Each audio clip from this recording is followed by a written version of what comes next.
Alors, d'une manière générale, les 20-25 dernières années, il y a eu une importante évolution dans le domaine du traitement des épilepsies, qui se traduit essentiellement par l'arrivée d'un grand nombre de nouvelles molécules.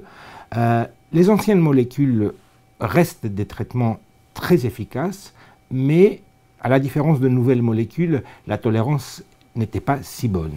Il y avait des effets indésirables beaucoup plus importants que ce qu'on retrouve avec les nouvelles molécules.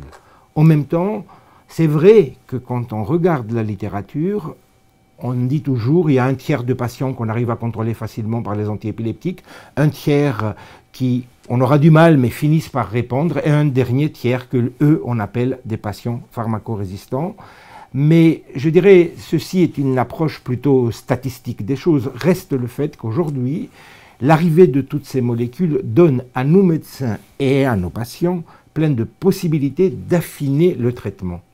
Et ces 20 dernières années, non seulement on a su mieux reconnaître les différentes entités épileptiques, ce qu'on appelle les syndromes épileptiques ou les formes d'épilepsie, mais de savoir aujourd'hui que, par exemple, dans les spasmes infantiles, tel médicament va agir beaucoup mieux qu'un autre.